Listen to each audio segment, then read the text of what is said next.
ယနေ့ခေတ်အချိန်ထိကဘာကြီးအစင်တပြေနဲ့ပုံမှန်လဲပတ်နေတာဘာကြောင့်ပါလဲနေ့စဉ်အသုံးပြုနေရတဲ့ကားတွေစက်ရုံတွေလေယာဉ်တွေဘာကြောင့်ဆက်လက်လဲပတ်နိုင်နေတာလဲအဖြေကတနေရာထဲမှာရှိနေပါတယ်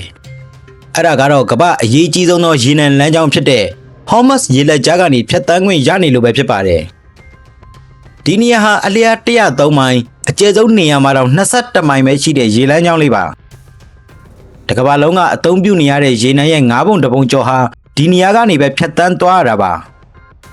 တနေ့ကိုရေနံတင်သင်္ဘောပေါင်းများစွာဖြတ်တန်းနေရပြီးတစ်စက္ကန့်လေးပဲပိတ်ဆို့သွားရင်တော့ကမ္ဘာစီးပွားရေးဟာတုန်လှုပ်သွားနိုင်ပါတယ်2026ခုနှစ်ဖေဖော်ဝါရီလ28ရက်မှာတော့ဒီကျင်းမြောင်းလာတဲ့ Hormuz ရေလက်ကြားထဲမှာသင်္ဘောတွေတွာလာမှုဟာရပ်တန့်သွားခဲ့ပါပြီအီရန်နိုင်ငံအပေါ်အမေရိကန်နဲ့အစ္စရေးတို့ရဲ့လေကြောင်းတိုက်ခိုက်မှုတွေအပြီးမှာဘယ်သင်္ဘောမှဖြတ်တန်းခွင့်မပြုဟုဆိုတဲ့အီရန်တော်လှန်ရေးအစောင့်တပ်ရဲ့ရေဒီယိုသတိပေးသံတွေဟာပင်လယ်ပြင်တစ်ခွင်မှာထွက်ပေါ်လာခဲ့ပါတယ်။ဒါဟာတာမန်ရေလမ်းကြောင်းတစ်ခုပိတ်ဆို့မှုမဟုတ်ပါဘူး။ကမ္ဘာရေနံလိုအပ်ချက်ရဲ့20%နဲ့တဘာဝတငွေ LNG 25%စီးဆင်းရလမ်းကြောင်းတစ်ခုပြတ်တောက်သွားတာပါ။လက်ရှိမှာသင်္ဘောပေါင်း150ကျော်ဟာရေလက်ကြားအဝင်မှာကြောက်ချရနာထားရပြီးအာမခံကြီးတွေဟာလည်းထိမ့်မနိုင်သိမ်းမရမြင့်တက်နေပါတယ်။ဒီကနေ့မှာတော့39ကီလိုမီတာသာကျယ်တဲ့ရေလမ်းကြောင်းက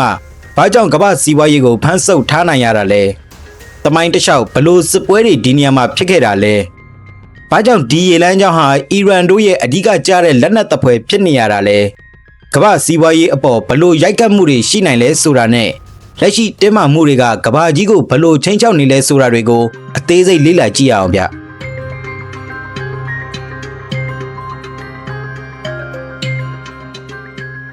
Hormuz ရေလက်ကြားဟာပါရှန်ပင်လယ်ကွေးနဲ့အိုမန်ပင်လယ်ကွေးတို့ကိုဓာတ်ရိုက်ဆက်သွယ်ပေးထားတဲ့တခုတည်းသောပင်လယ်ထွက်ပေါက်ဖြစ်ပါတယ်။မြောက်ဘက်မှာအီရန်ကမ်းရိုးတန်းရှိပြီးတောင်ဘက်မှာတော့အိုမန်နိုင်ငံမူဆရန်ကျွန်းဆွယ်နဲ့ UAE နိုင်ငံတို့ရှိပါတယ်။ဒီရေလက်ကြားရဲ့အကျဉ်းဆုံးနေရာဟာ39ကီလိုမီတာ21ရေမိုင်သာရှိပါတယ်။တကယ်တမ်းသင်္ဘောကြီးတွေတွာလာတဲ့လမ်းကြောင်းကတော့အဝင်2မိုင်အထွက်2မိုင်စီသာရှိပြီးအလဲမှာ2မိုင်အကျယ်သာရှိတဲ့ကြားခံနယ်မြေတစ်ခုနဲ့ခွဲခြားထားတာပါဒီလောက်ကြီးမြောင်းတဲ့နယ်မြေလေးတွေကနေကမ္ဘာအကြီးဆုံးရေနံတင်သင်္ဘောကြီးတွေဟာဂယုတစိုက်မောင်းနှင်ကြရပါတယ်မဟာဗျူဟာအရဒီနီယာဟာလမ်းပိတ်နေတဲ့ရက်ွက်နဲ့တူပါတယ်ပင်လယ်နီမှာပြဿနာဖြစ်ရင်အာဖရိကတိုက်ကိုပတ်သွားလို့ရပေမဲ့ပါရှန်ကွေ့တွေကရေနံတွေထွက်လာဖို့ကတော့ဒီ Hormuz လက်ကြားကလွဲလို့တခြားလမ်းကြောင်းမရှိပါဘူးဒါကြောင့်ပဲ Hormuz ဟာကမ္ဘာအရေးပါဆုံးနေရာဖြစ်လာရတာပါရာစုနှစ်ပေါက်များစွာကတည်းက Hormuz ဟာအရေးပါခဲ့ပါတယ်ပေါ်တူဂီတွေဗြိတိရှတွေဟာဒီဒေသကိုထိန်းချုပ်ဖို့စ조사ခဲ့ကြတာဟာအကြောင်းမဲ့မဟုတ်ပါဘူးကမ္ဘာအရှေ့ပိုင်းနဲ့အနောက်ပိုင်းကိုဆက်သွယ်ပေးထားတဲ့တစ်ခုတည်းသောကုန်သွယ်ရေးလမ်းကြောင်းမို့ပါ19ရာစုနဲ့20ရာစုအစောပိုင်းမှာရေနံရှာဖွေတွေ့ရှိမှုနဲ့အတူဒီရေလက်ကြားရဲ့အတိတ်ပဲဟာလုံးဝပြောင်းလဲသွားခဲ့ပါတယ်ရေနံဆိုတာကမ္ဘာကိုလဲပတ်ဖို့စွမ်းအင်ဖြစ်လာတဲ့အခါဒီရေလက်ကြားဟာကမ္ဘာစွမ်းအင်ဗဟိုချက်မှဖြစ်လာခဲ့ပါတယ်ဒုတိယကမ္ဘာစစ်အပြီးအထင်ရှားဆုံးကတော့1980ကနေ1988ထိဖြစ်ပွားခဲ့တဲ့တန်ကာဝါလို့ခေါ်တဲ့သင်္ဘောစစ်ပွဲပါအဲ့ဒီတုန်းကအီရန်နဲ့အီရတ်ဟာတစ်ဖက်နဲ့တစ်ဖက်စီးပွားရေးအရာအထိနာအောင်ရေနံတင်သင်္ဘောတွေကိုပြစ်မှတ်ထားတိုက်ခိုက်ကြပါတယ်ရေနံတင်သင်္ဘောပေါင်း450ကျော်ထိခိုက်ခဲ့ပြီးရေလုံသားရာနဲ့ချီတေဆုံးခဲ့တာပါအဲ့ဒီကာလတွေမှာဒီရေလက်ကြားဟာတိုက်ပွဲတွေရဲ့အဓိကဗဟိုချက်ဖြစ်ခဲ့ပြီးအဲ့ဒီအချိန်တည်းကအမေရိကန်ရေတပ်ဟာဒီဒေသရဲ့လုံခြုံရေးကိုအမြဲစောင့်ကြည့်နေခဲ့ရတာပါပါရှန်ပင်လယ်ကွေ့မှာနိုင်ငံတကာရေလမ်းကြောင်းလုံခြုံရေးကိုပြန်လည်ရယူဖို့နဲ့အီရန်ရေကြောင်းစွမ်းအားကိုတံပြန်ဖို့အတွက်1988ခုနှစ်ဧပြီလမှာတော့ Operation Praying Mantis လို့အမည်ပေးထားတဲ့စစ်စင်ရေးတစ်ခုနဲ့အမေရိကန်ကအီရန်ရေတပ်ကိုတုံ့ပြန်တိုက်ခိုက်ခဲ့ပါတယ်အဲ့ဒီနေ့ဇူလိုင်လမှာပဲပုံမဆိုးရွားတဲ့အဖြစ်အပျက်တစ်ခုဖြစ်ခဲ့ပါတယ်အမေရိကန်စစ်သင်္ဘော USS Vincent ဟာအီရန်ခရီးသည်တင်လေယာဉ် Iran S655 ကိုတိုက်လေယာဉ်လို့မှားယွင်းသတ်မှတ်ပြီးပစ်ချခဲ့လို့လူပေါင်း290တေဆုံးခဲ့ရပါတယ်ဒီသမိုင်းဝင်နာကြီးချက်ဟာအခု2026ခုနှစ်အထိအမေရိကန်နဲ့အီရန်ကြားကတင်းမာမှုတွေရဲ့အချက်တွေတဲကတစ်ခုဖြစ်နေသေးပါ2019မှာလဲသင်္ဘောတွေအပေါ် drone နဲ့တိုက်ခိုက်မှုတွေစတီနာအင်ဖာရိုလို့ခေါ်တဲ့ဗြိတိန်ပိုင်ရေနံတင်သင်္ဘောတွေဖမ်းဆီးခံရမှုဟာဒီရေလက်ကြားမှာပဲဖြစ်ပွားခဲ့တာပါHormuz ရေလက်ကြားပိတ်ဆို့သွားပါက ကမ္ဘာစီးပွားရေးနဲ့စွမ်းအင်ကဏ္ဍအပေါ်ဆိုးရွားလွန်းလှတဲ့တက်ရောက်မှုတွေဖြစ်ပေါ်လာနိုင်ပါတယ်။ဟောမတ်စီလက်ကြားဟာကမ္ဘာရေနံသုံးစွဲမှုရဲ့20%တရက်လျင်စီပေါင်း21တန်းခန့်နဲ့တဘာတငွေ LNG 25%အထိဖြတ်တန်းရာအဓိကလမ်းကြောင်းဖြစ်သောကြောင့်ဈေးနှုန်းများရုတ်တရက်မြင့်တက်သွားနိုင်တာပါ။ရေနံဈေးဟာတစ်စီလျင်ဒေါ်လာ100မှ150အထိမြင့်တက်သွားနိုင်ပြီးဥရောပတွင်တဘာတငွေဈေးနှုန်းများကလည်း3ဆအထိမြင့်တက်လာနိုင်ပါတယ်။ရေနံဟာကမ္ဘာစီးပွားရေးရဲ့အသက်သွေးကြောဖြစ်တာကြောင့်73စီစီမြင့်တက်လာခြင်းကကုန်စည်ပို့ဆောင်ကကုန်ထုတ်လုပ်မှုစရိတ်နဲ့လောက်ခလာစာတို့အပေါ်ဓာတ်ရိုက်တက်ရောက်စေမှာပါ။စိုက်ပျိုးရေးတွင်အရေးပါသောယူရီးယားမြေဩဇာကုန်သွယ်မှုရဲ့3ပုံ1ပုံခန့်ကလည်းဒီရေလက်ကြားကိုဖျက်ဆီးနေရတာကြောင့်စားနပ်ရိက္ခာကုန်စည်နှုန်းတွေပါလိုက်ပါမြင့်တက်လာနိုင်ပြီးငွေကြေးဖောင်းပွမှုဒဏ်တွေလည်းခံရနိုင်ပါတယ်။အထူးသဖြင့်အိန္ဒိယတရုတ်ဂျပန်တောင်ကိုရီးယားနဲ့စင်ကာပူလိုနိုင်ငံများကဒီလမ်းကြောင်းပေါ်အလွန်မင်းမိခိုနေရတာဖြစ်လို့စွဲအင်ပြက်လက်မှုနဲ့စီးပွားရေးရပ်တန့်မှုများကိုရင်ဆိုင်ရနိုင်တာပါ။ရေလက်ကြားအတွင်းမလုံခြုံမှုများဖြစ်ပေါ်ပါကသင်္ဘောအာမခံကြီးများအစမတန်မြင့်တက်လာမှဖြစ်ပြီးသင်္ဘောလမ်းကြောင်းများကိုရပ်ဆိုင်းခြင်းသို့မဟုတ်အာဖရိကတိုက်ကိုပတ်၍တွာလာခြင်းတို့ကြောင့်ကုန်ကျစရိတ်နဲ့ကြာမြင့်ချိန်များစွာပိုလာမှာဖြစ်ပါတယ်။အလန်နီလမ်းကြောင်းပိတ်ပါကအာဖရိကကိုပတ်သွား၍ရတော့လဲပါရှန်ကွေအတွင်းရှိရေနံများထွက်လာနိုင်ရန်လမ်းကြောင်းကဟောမတ်ရေလက်ကြားမှလွဲ၍တခြားလက်တွေ့ကျသောအစာထိုးလမ်းကြောင်းမရှိသေးပါဘူး။ Saudi Arabia နဲ့ UAE တို့တွင်ကုန်တွင်းပိုက်လိုင်းအချို့ရှိတော့လဲရေလက်ကြားမှတည်ယူနိုင်တဲ့ပမာဏရဲ့အစိပ်အပိုင်းအနည်းငယ်ကိုသာတည်ယူနိုင်စွမ်းရှိတာပါ။ထို့ကြောင့်ဟောမတ်ရေလက်ကြားပိတ်ဆို့ခြင်းကကမ္ဘာစီးပွားရေးရဲ့အဓိကကျတဲ့သွေးကြောကိုပိတ်လိုက်တာဖြစ်ပြီးကမ္ဘာတဝန်းရှိစတော့ဈေးကွက်များကျဆင်းခြင်းလူမှုဘဝစရိတ်များမြင့်တက်ခြင်းနဲ့စီးပွားရေးကျဆင်းမှုတို့ကိုမလွဲမသွေဖြစ်ပေါ်စေမှာပဲဖြစ်ပါတယ်။ပင်လယ်ကွေ့နိုင်ငံများဖြစ်ကြတဲ့ Saudi Arabia, UAE, Qatar, Kuwait နဲ့ Iraq တို့ဟာ၎င်းတို့ရဲ့ရေနံနဲ့သဘာဝဓာတ်ငွေထုတ်ကုန်များကိုကမ္ဘာဈေးကွက်သို့တင်ပို့ရာတွင်ဒီရေလမ်းကြောင်းကိုပဲအဓိကထားအသုံးပြုနေကြတာပါ။ Saudi Arabia ရဲ့ရေနံတင်ပို့မှုအများစုဟာဟောမတ်ရေလက်ကြားကိုဖြတ်တန်းနေရပြီးကုန်တွင်းရေနံပိုက်လိုင်းများရှိတော့လဲရေကြောင်းလမ်းကနေပဲပမာဏအများဆုံးကိုတည်ယူနိုင်တာကြောင့်အစားထိုးလို့မရတဲ့လမ်းကြောင်းတစ်ခုဖြစ်နေတာပါ။ကာတာဟာကမ္ဘာအကြီးဆုံးသဘာဝဓာတ်ငွေ့ရည် LNG တင်ပို့သူဖြစ်သည့်အတွက်၎င်းရဲ့စီးပွားရေးမှာလည်းဒီရေလမ်းကြောင်းပေါ်မှာပဲအပြည့်အဝမှီခိုနေရပါတယ်။ UAE နိုင်ငံရဲ့ရေနံနဲ့သဘာဝဓာတ်ငွေ့တင်ပို့မှုအတွက်အဓိကလမ်းကြောင်းဖြစ်သည့်အပြင်၎င်းတို့ရဲ့စိတ်ကမ်းများကလည်းဒေသတွင်းကုန်သွယ်မှုအတွက်အချက်ကျသောနေရာများဖြစ်နေပါတယ်။ကူဝိတ်နဲ့အီရတ်နိုင်ငံများရဲ့ရေနံပို့ကုန်အားလုံးနီးပါးဟာဒီရေလက်ကြားမှတဆင့်သာဖြတ်တန်းရခြင်းဖြစ်တာကြောင့်၎င်းတို့အတွက်လည်းအဓိကကျတဲ့ရှင်သန်ရေးလမ်းကြောင်းတစ်ခုပါ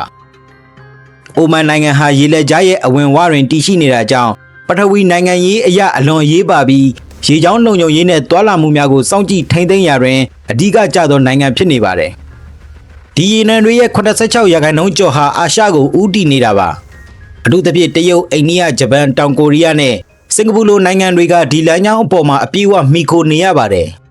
အိန္ဒိယနိုင်ငံရဲ့ရေနံတင်သွင်းမှု3ပုံ2ပုံဟာဒီရေလက်ကြားကိုပဲဖြတ်တန်းနေရတာဖြစ်ပြီးရေလက်ကြားပိတ်ဆို့မှုသို့မဟုတ်အနောက်ရှက်ဖြစ်မှုတစုံတရာဖြစ်လာပါကအာရှနိုင်ငံများရဲ့စက်မှုလုပ်ငန်းလည်ပတ်မှုကိုချက်ချင်းထိခိုက်စေနိုင်ပါတယ်။ဟောမတ်ရေလက်ကြားတွင်နိုင်ငံရေးတင်းမာမှုများရှိလာပါကကမ္ဘာရေနံဈေးကိုချက်ချင်းမြင့်တက်သွားစေပြီးဒီအချက်ကြောင့်ပဲအာရှနိုင်ငံတွေမှာငွေကြေးဖောင်းပွမှုများဖြစ်ပေါ်စေတဲ့အပြင်ပုံထုတ်လုပ်မှုစရိတ်တွေပါမြင့်တက်လာစေပါတယ်။အာရှနိုင်ငံအများစုကဒီရေလက်ကြားရဲ့လုံခြုံရေးကိုအလွန်ဂရုစိုက်ကြတာပါ။ရေကြောင်းလုံခြုံရေးအတွက်စစ်ရေးဆိုင်ရာမဟာဗျူဟာများနဲ့တန်တမန်ရေးရဂျားဝင်ညှိနှိုင်းမှုများတွင်အာရှနိုင်ငံများကတက်ကြွစွာပါဝင်ဆောင်ရွက်လာကြတာပါ။ရေလမ်းကြောင်းအနောက်ရှက်ဖြစ်ခဲ့ပါကအာရှဈေးကွက်များတွင်စတော့ရှယ်ယာကျဆင်းခြင်းနဲ့စွမ်းအင်အရင်းမြစ်ရှာဖွေရခက်ခဲခြင်းတို့ကိုချက်ချင်းခံစားရလေရှိပါတယ်။အမေရိကန်နဲ့ဥရောပနိုင်ငံတွေဟာပြန်လည်ပြည့်ဖြိုးမြဲစွမ်းအင်ဘက်ကိုကူးပြောင်းနေကြပေမဲ့လက်ရှိအချိန်ထိတော့လောင်စာဆီအပေါ်မှာအကြီးကျယ်မှီခိုနေရဆဲဖြစ်ပါတယ်။ဒီနိုင်ငံတွေအတွက်ရေနံနဲ့သဘာဝဓာတ်ငွေ့ရရှိမှုဟာအမျိုးသားလုံခြုံရေးကိစ္စရပ်တစ်ခုဖြစ်ပါတယ်။ဒါကြောင့်ဒီရေလက်ကြားကိုနိုင်ငံတကာသင်္ဘောတွေလွတ်လပ်စွာသွားလာနိုင်ဖို့အမေရိကန်နဲ့မဟာမိတ်နိုင်ငံတွေကအမြဲတစေစောင့်ကြည့်ကာကွယ်ပေးနေရတာပါ။ဒါဟာစီးပွားရေးသက်သက်တည်းမကပဲနိုင်ငံရေးအရာချိတ်ဆက်နေပါတယ်။ရေနံစီးဆင်းမှုပြတ်တောက်သွားခြင်းကအမေရိကန်နဲ့ဥရောပစီးပွားရေးအတွက်သာမကကမ္ဘာစီးပွားရေးတစ်ခုလုံးအတွက်ကြီးမားသောထုံးနှက်ချက်တစ်ခုဖြစ်လာနိုင်တာပါ။ဒါကြောင့်လည်းအမေရိကန်နဲ့ဥရောပနိုင်ငံတွေဟာဒီဒေသမှာရှိတဲ့နိုင်ငံတွေနဲ့မဟာမိတ်ဖွဲ့ခြင်း စစ်ရေးအရာတည်ငြိမ်မှုရှိအောင်ထိန်းချုပ်ခြင်းတွေကိုအမြဲလှုပ်ဆောင်နေတာပါ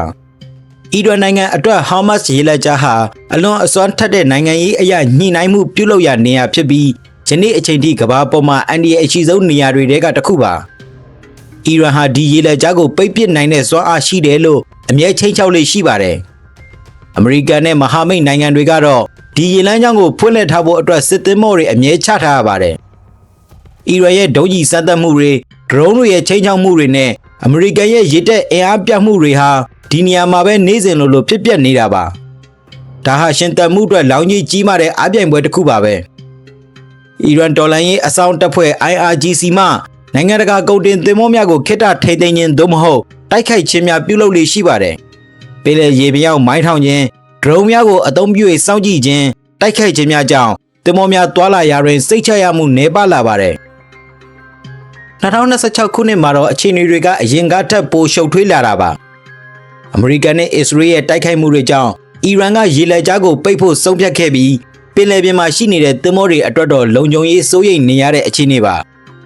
သင်္ဘောလောကမှာအဓိကစကားပြောတာကအာမခံပါအရင်ကအာမခံကြီးဟာသင်္ဘောတန်ဖိုးရဲ့ 3.32% ပဲရှိပေမဲ့အခုစစ်ပွဲအန္တရာယ်ကြောင့် 1% ဒါမှမဟုတ်အဲ့ထက်မကမြင့်တက်သွားပါပြီဒါဟာဒေါ်လာတန်1000တန်တဲ့သင်္ဘောတစ်စီးအတွက်ဖြတ်သန်းကဒေါ်လာ10သန်းလောက်ပိုပေးရတယ်လို့ဖြစ်နေတာပါကုမ္ပဏီကြီးတွေကသင်္ဘောတွေကိုလမ်းကြောင်းလွှဲတာဒါမှမဟုတ်ရနာထားတာမျိုးတွေအထိလုပ်လာကြပါတယ်အီရန်ကိုယ်တိုင်ကလည်းဒီလမ်းကြောင်းကိုပိတ်ဖို့ခက်ခဲပါတယ်ဘာလို့လဲဆိုရင်သူကိုယ်တိုင်လည်းရေနံတွေကိုတရုတ်နိုင်ငံစီတင်ပို့ဖို့ဒီလမ်းကြောင်းကိုပဲသုံးနေရလို့ပါဒါကို economic suicide လို့တောင်ပညာရှင်တွေကတင်စားကြပါတယ်ဟောမတ်စ်ရေလက်ကြားဟာကမ္ဘာမြေပုံပေါ်ကသိငယ်တဲ့ရေလမ်းကြောင်းလေးတစ်ခုဖြစ်ပေမဲ့သူ့ရဲ့တန်ဖိုးကတော့ကြီးမားလွန်းလှပါတယ်ကမ္ဘာကြီးဟာဒီနေရာကနေပဲအသက်ရှူနေရတာပါအနာဂတ်မှာစွန့်ရင်အသွင်ကူးပြောင်းမှုတွေဖြစ်လာရင်တော့ဒီရေလက်ကြားရဲ့ဗျူဟာမြောက်အရေးပါမှုကတော့လွယ်လွယ်နဲ့ရော့ကျသွားမှာမဟုတ်ပါဘူးဒီအန်ဒီယာကိုသိတဲ့အတွက် Saudi Arabia နဲ့ UAE တို့ဟာ Hamas ကိုကြော်ဖြတ်နိုင်မဲ့ကုန်းတွင်းပိုက်လိုင်းတွေတိစောက်ခဲ့ကြပါတယ်ဒါပေမဲ့ဒီပိုက်လိုင်းတွေဟာတရက်ကိုရေနံစီ3သန်းကနေ5သန်းခန့်အထိပဲတင်နိုင်ပြီးရေလက်ကြားကနေတင်နေတဲ့21သန်းနဲ့ရှင်ရင်တော့အလွန်နှဲပါနေသေးပါတယ်